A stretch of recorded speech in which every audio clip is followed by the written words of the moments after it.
모두를 진심으로 축복하고요. 또 여러분들의 믿음의 여정 가운데 주님의 동행하심이 함께하기를 축원합니다. 우리가 너무나도 잘 알고 있는 재미있고도 어려서부터 듣고 또 들었던 이야기, 벌거벗은 임금님이라는 이야기를 한 번 더 해보려 합니다. 아시지요? 벌거벗은 임금님, 정직한 사람에게만 보인다라고 하는 특별한 직물로 옷을 만들었다라고 하는 그 자체가 이미 거짓임에도 불구하고 왕도 그렇게 받아들이고 사람들도 그렇게 받아들이고, 그래서 실제는 눈에 보이지 아니하는 것을 가지고 눈에 보이는 것처럼 정직한 사람만 눈에 보인다라고 하니, 그걸 안 보인다라고 말하면 본인이 정직하지가 않은 것을 자인하게 되어지는 꼴이 되어지니 함께 맞장구를 쳐서 멋지다, 정말 최고의 옷이다 그러는 거죠. 정작 한 꼬마의 눈에는 그저 벌거벗은 임금의 퍼포먼스에 불과하고 거짓말쟁이들의 어른들의 동조하는 모습으로밖에 비춰지지가 않은 겁니다.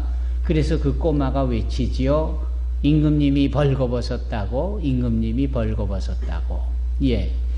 시사하는 바가 큽니다.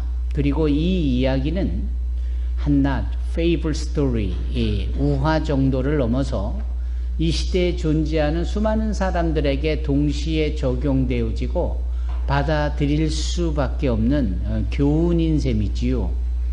우리는 이 어린아이에게 주목할 필요가 있습니다. 정직할 뿐 아니라 참 순전한 마음이기도 할 뿐더러 무엇보다도 용기가 있다라는 거죠. 물론 우리가 배울 때는 정직이라는 표현에 방점을 찍어서 얘기를 했지만 그 내용을 넘어서 용기에도 방점을 찍을 필요가 있겠다 싶은 겁니다. 어쩌면 정직한 사람이 용기가 있는 사람들이고요. 용기가 있는 사람들이 정직할 수 있는 법입니다. 그리고 이 덕스러운 정직이나 용기를 한마디로 표현할 수 있다면 그건 바로 믿음인 거예요.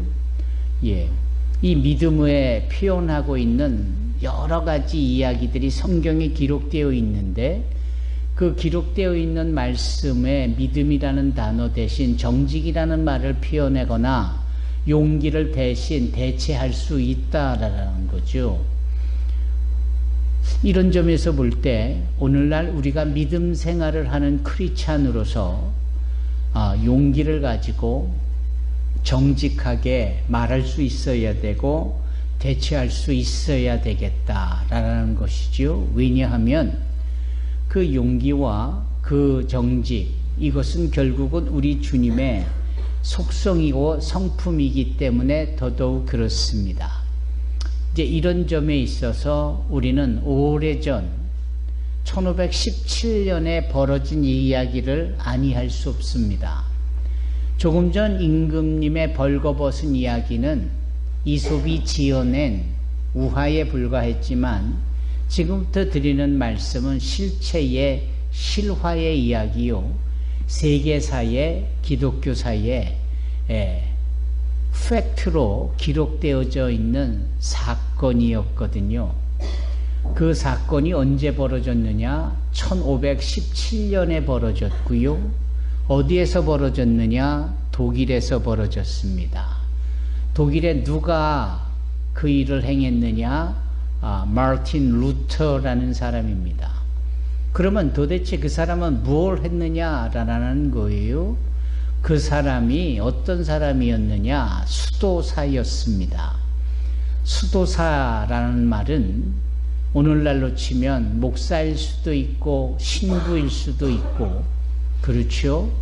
하나님의 말씀을 연구하고 또 말씀을 가르치는 입장에 있는 여러분들의 이해를 돕는다면 그런 부분으로 표현할 수 있는 직분이 바로 수도사입니다. monk. 그런데 그때까지 소위 이 기독교의 분위기와 교회라고 여겨질 만한 이 수도원의 분위기는 어떤 것이었느냐 하면 대단히 경직됐고 또 일방적이었습니다. 그래서 소위 하나님의 말씀은 일반 성도들이 소유할 수도 없고 하나님의 말씀은 일반 성도들이 직접 읽을 수도 없는 것이었어요. 그래서 하나님의 말씀을 들으려면 수도원에 가야 됐고 수도사의 말에 귀를 경청해야 됐고 택한 자들, 직분자들에 의하여 정해진 사람들이 말씀을 읽을 때 그 말씀을 듣는 것이 유일한 방법이었고 길이었습니다.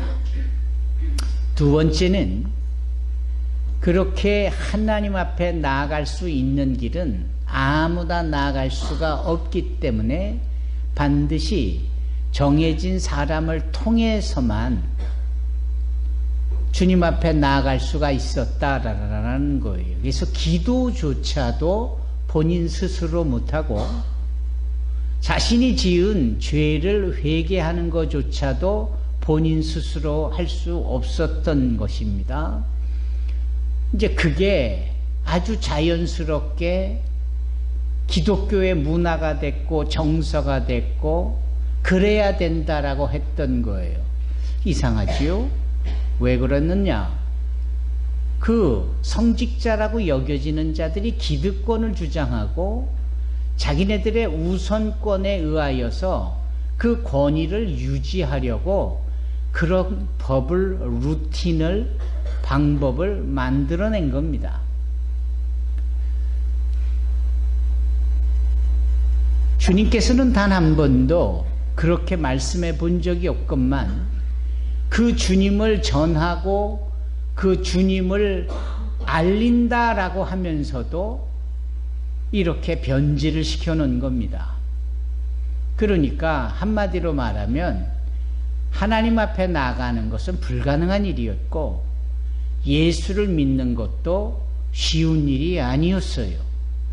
뭔가 육적인 요구되어지는 규율을 지켜야만 했고 모범생처럼 여겨야만 천국에 갈 수 있게 되어졌고 기도도 제대로 직접 못하고 고해성사라는 이름으로 신부를 통해서 대신 기도하고 죄를 회개해야 되는 이러한 일이 있었다라는 것은 주님의 진리를 비틀어 놓고 왜곡시켜 놓은 것이지요. 심지어는 돈을 벌기 위해서 소위 면죄부라는 것을 성경에도 없는 것을 만들어서는 일반 사람들로 하여금 돈을 갖다 바치게 하는, 그래서 돈을 많이 갖다 바치면 바칠수록 천국에 가까이 갈 수 있다. 심지어는 지옥에 갈 수밖에 없는 부모나 조부모나 윗세대 사람들에 대한 그 지옥에서 유턴을 해서 천국에 갈 수 있도록 하는 방법이 이렇게 교회에 돈을 많이 내는 것이요, 그것이 면죄부다라고 하며 천국도 지옥도 아닌 풀가토리, 즉 연옥을 만들어내고는 지옥으로 가려고 천국으로 가려고 가기 전 대기하는 장소라고까지도 말하며 사람들을 현혹시킨 겁니다. 기독교라는 이름으로 주저없이 그렇게 잘못 가르쳐왔고 진리의 말씀을 왜곡시킨 겁니다. 마치 창세기에 선악을 알게 하는 나무의 실과는 먹지 마라, 먹는 날에는 정령 죽으리라 라고 하나님이 말씀하신 것을 이 사단이 뱀을 통하여서 사람을 꼬드길 때 말을 첨언하고, 그래서 사람들을 하여금 죄짓게 만들어진 결과를 보는 것처럼 지금 그러한 역사가 펼쳐졌었다라는 것이에요. 그때 그 상황 속에 정말 용기 있고 정직하고 그래서 진리의 말씀, 하나님의 말씀에는 그런 게 없는데 그런 것을 가르치고 그래야 된다라고 거짓부렁처럼 이야기하고 있는 잘못된 거를 하나하나 세어봅니다. 세어봤더니 몇 가지나 됐느냐? 95가지가 돼 있는 거예요. 그래서 이 마틴 루터가 잘못되어진 성경에도 없는 인간들끼리 만들어낸 종교 지도자들이 왜곡해낸 잘못 믿게 하는 이 모든 것들의 잘못을 하나하나 글로 써서 소위 대자보를 만들어서 그 당시 수도사들을 배출하는 신학대학교라고 여겨지는 위텐베르그 성당 대문에다가 못을 박아 그거를 게시한 겁니다. 그것이 그 유명하고도 우리가 잘 알고 있는 종교개혁입니다. Reformation of Christianity. 그 날이 바로 오늘이다 라고 해서 해마다 이때에 우리는 종교개혁 주일로 그날을 기념하고 용기 있는 한 정직한 수도사의 그 신학을 다시 한번 재구성함으로 그렇게 시작되어진 우리 개신교의 신앙적 얼과 스피릿, 정신을 기리는 겁니다.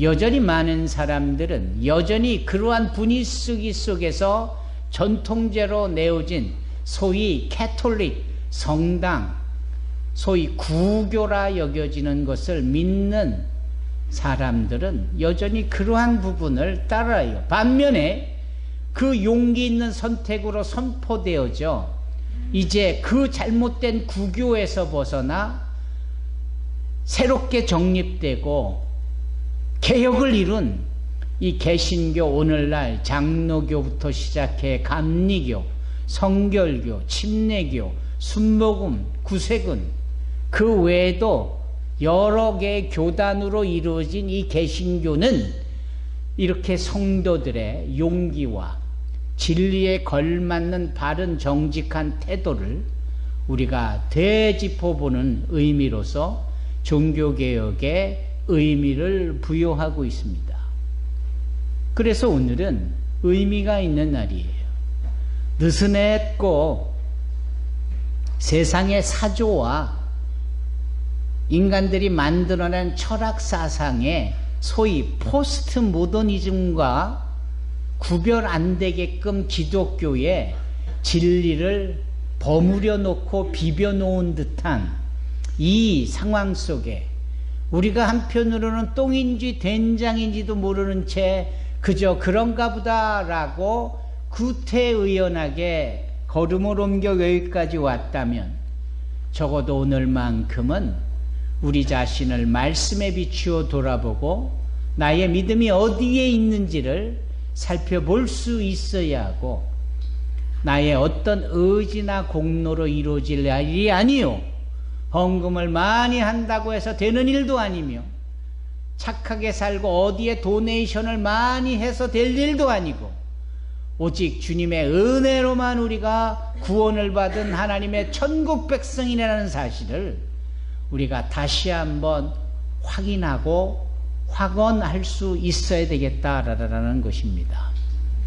그것이야말로 진정 오늘날 우리 교인들이 마땅히 행해야 될 부분입니다.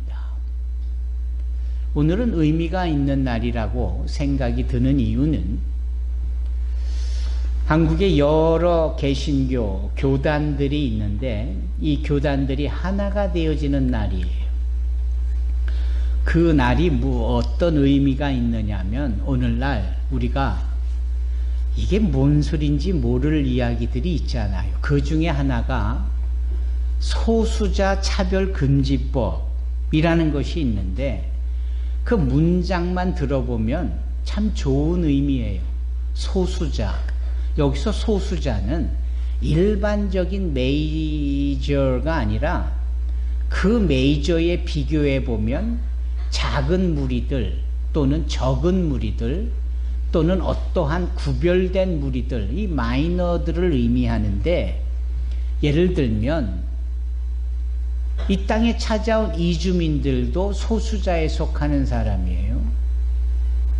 휠체어를 타고 다녀야만 하는 선천적으로나 후천적으로 장애의 짐을 지고 있는 분들도 대부분 그렇지 않은 사람들 앞에 소수자예요.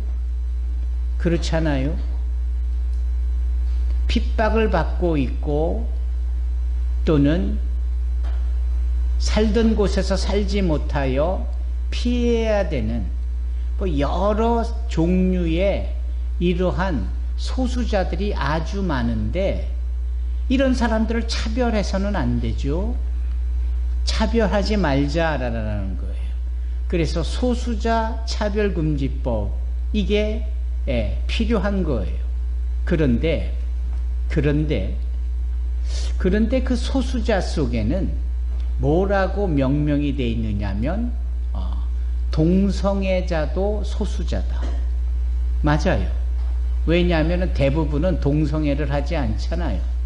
대부분 남자가 여자를 사랑하고 여자가 남자를 사랑해서 자연스럽게 사랑하고 연애하고 결혼해서 부부가 되고 가정을 이루어서 자식을 낳고 이게 순리고 이게 일반적이잖아요. 그런데 간혹 남자가 남자와 결혼을 하고 여자가 여자와 결혼을 하고 그러면서 우리가 부부다라고 이야기하고 그래요. 소수자예요. 소수자들인 이 동성애자들에 대하여 우리가 차별해서는 안 된다. 맞아요. 그런데 차별이다, 동이다를 떠나서 이 부분에 대해서는 성경은 뭐라고 말하느냐라는 거죠. 왜냐하면 문화가 다르고 역사가 다르고 생각이 다른 점에 있어서 모두가 옳은 얘기를 하지만 다 자기 문화와 자기 정서와 자기의 역사 속에 자기의 삶의 배경 속에 그런 얘기를 하고 있기 때문에 주관적인 얘기를 할 수밖에 없고 그걸 다 옳다라고 우리가 인정해 줄 수도 있어야 하는 거예요. 그런 점에서 이 모든 것을 다 총망라해서 그래도 기준이 있어야 되지 않은가? 그런 점에 있어서도 분명하게 요구되는 단 하나의 선이 있어야 되지 않은가? 그 선이 무엇이냐? 변하지 아니하는 주님의 진리의 말씀인 거예요. 어제나 오늘이나 영원토록 동일한. 동양에서든 서양에서든 2000년 전이든 3000년 전이든 1000년 전이든 지금 2024년이든 변함없이 하나 같은 그 변함없는 진리의 말씀, 그 하나님의 말씀이 기준인 거예요.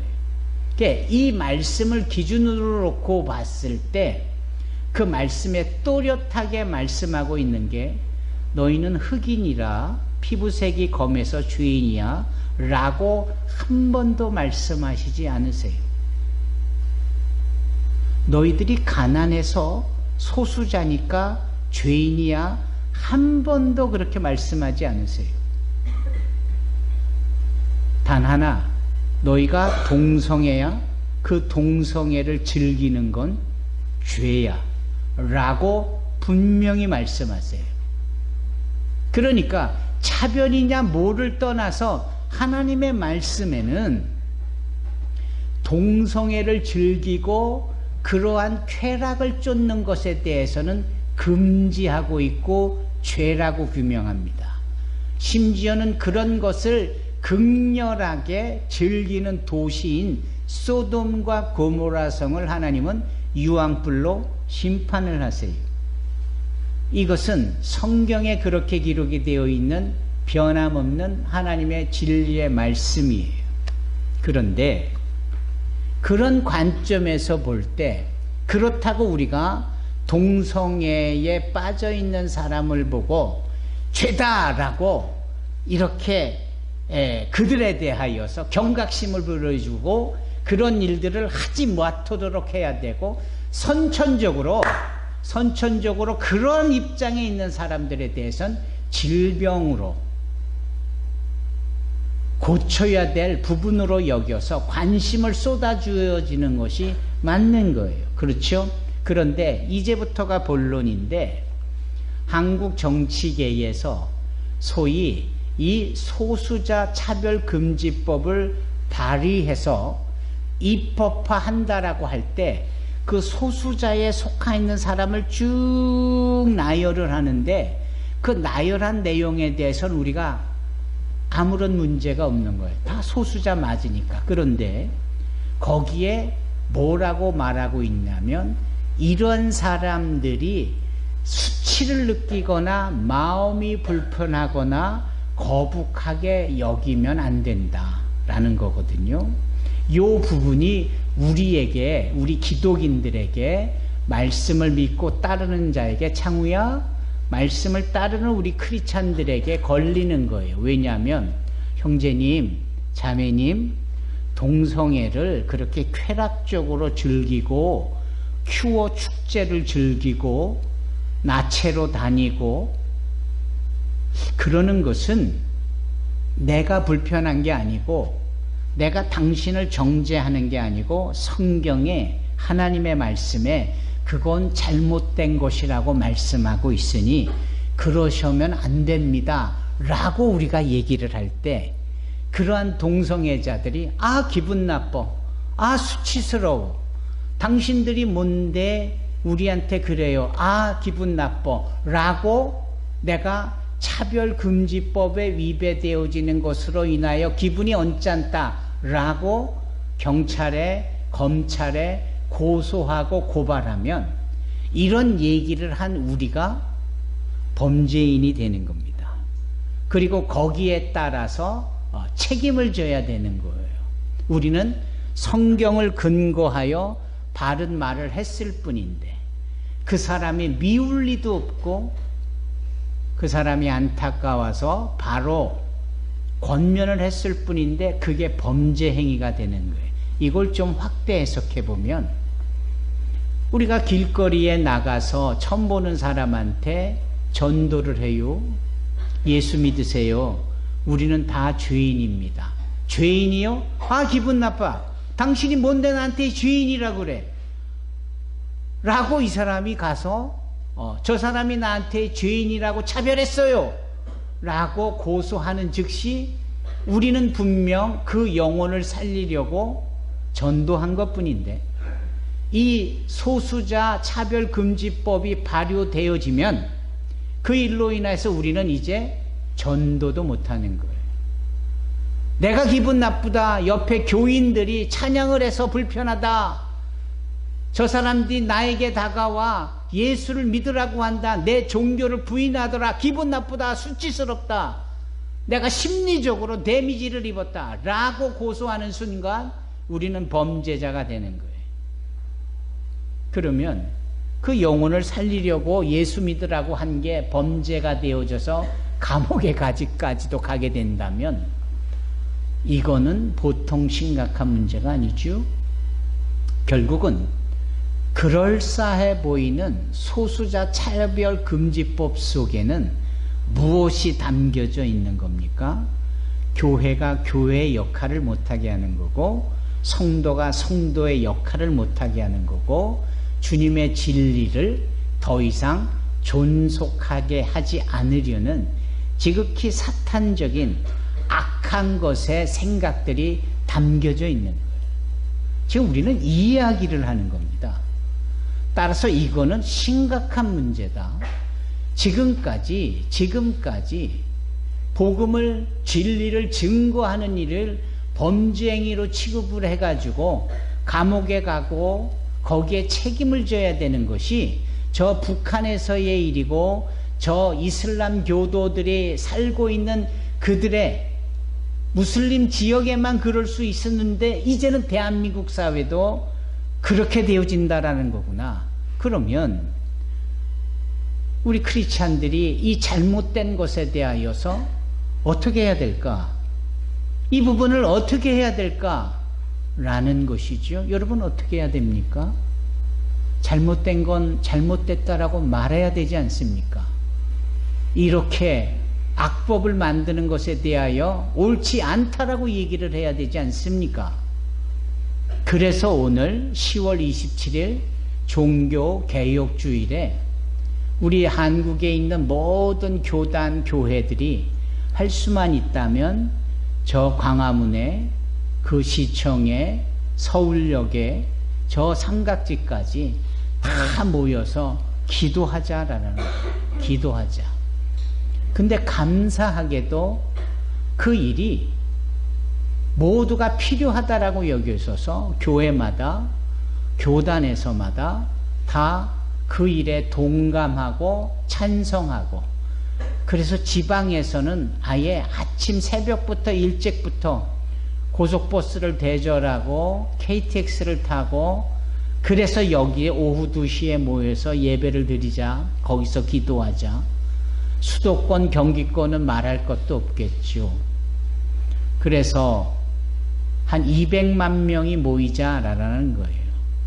안양 시민이 50만으로 봤을 때 안양 시민 곱하기 4에 해당하는 크리스찬들이 전국에서 각 지역에서 모여서, 다른 거 아니에요. 무슨 태극기 부대처럼 뭐 정치니 뭐 그런 거 말고, 그런 건 관심도 없잖아요. 우리는 이 진리를 왜곡하는 이 악한 사단마귀의 악한 이 계계를 기도로서 우리가 끊쳐내야 되겠다. 우리의 싸움은 혈과 육의 싸움이 아니요 공중 권세 잡은 자의 악한 영과의 싸움이기 때문에, 우리가 하나님의 전신갑주, 즉 진리의 띠를 띠고 의의 흉배를 붙이고 복음의 신을 신고 구원의 투구를 쓰고, 그렇잖아요. 믿음의 방패를 지니고 말씀의 검, 그 성령의 검을 쳐들고 함께 모여 기도하자라는 거거든요. 이것은 대단히 의미가 있는 일이라고 생각을 합니다.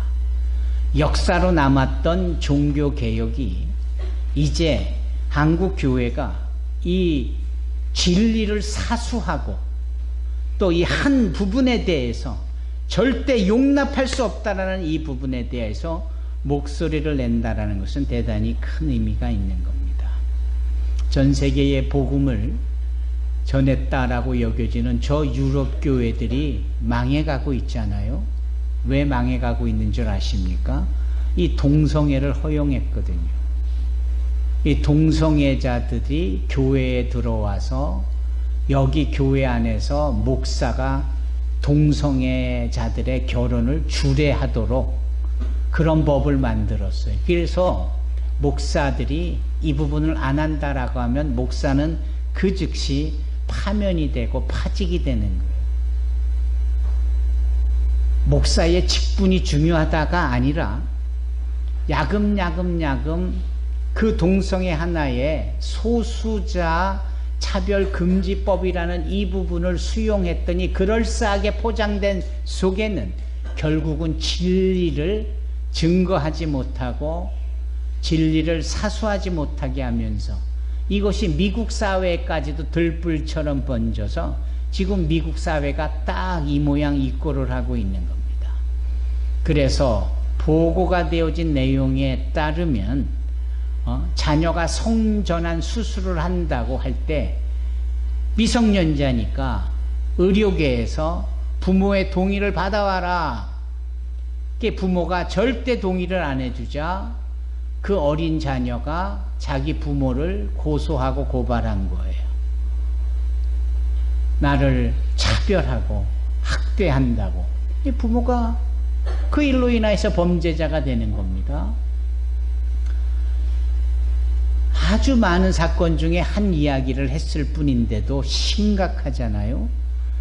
대한민국 사회 안에 이런 일들이 그냥 허용이 되어지고 그 일이 더 누룩처럼 퍼져서 이제 교회가 교회로서 진리의 말씀을 증거하지 못한다면, 예를 들면 천하인간의 다른 이름으로는 구원을 받을 만한 이름을 주신 적이 없으니 오직 주 예수만이 우리의 구원자다라고 할 때 불교계가, 힌두교계가, 이슬람교계가 별의별 미신 따위의 것들이 다 저 기독교가 우리를 차별해서 우리가 불편하다, 자기네들만 구원이 있다, 도저히 못 봐주겠다 라고 교회를 고발하고, 그렇게 말하는 설교자를 고발하고, 그렇게 전도하는 성도를 고발하면 우리는 꼼짝없이 범죄자가 되는 거지요. 그런 일들이 지금 정치계에서 입법화한다라고 하는 이런 상황에 있을 때 어찌 우리가 가만히 있을 수 있겠는가 하는 점입니다. 마틴 루터가 종교개혁을 일으키면서 그 95개의 대자보의 그 못을 위텐베르그 성당 대문에 박을 때 심정이 어떠했겠어요? 그가 꼭 붙잡고 있던 한 가지 말씀이 있었는데, 그 말씀이 그에게 용기가 되어졌고, 그 말씀이 그에게 신념이 되어졌어요. 그 말씀이 무엇이냐? 문우인군이 읽었던 로마서 1장 17절 말씀, 오늘 본문의 말씀이에요.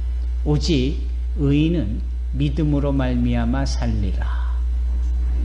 믿음이면 되는 거다. 돈을 많이 갖다 바쳐야 되고, 신부에게 고해 성사를 해야 되고, 그냥 듣기만 해야 되고, 이런 거 아니다. 의인은 믿음으로 말미암아 산다. 믿기만 하면 된다. 오직 믿음이다.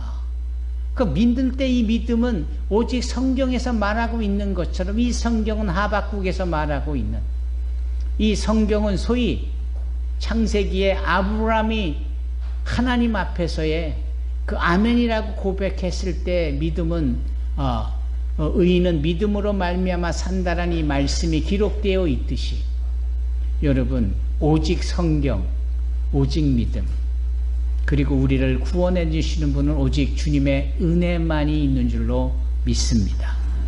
여기 세 가지의 소주제가 그런 거예요. 오직 성경, 오직 믿음, 오직 은혜.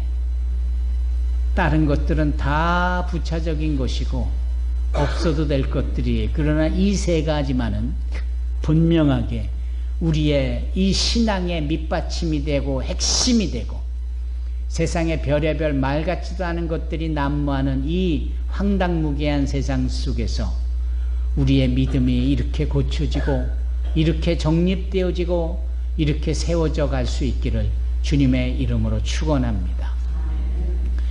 이 시대의 마틴 루터와 같은 자, 이 시대에 오직 의인은 믿음으로 말미암아 산다라고 고백하는 정말 주님의 거룩한 성도들이 바로 여러분이 되시기를 주님의 이름으로 축원합니다.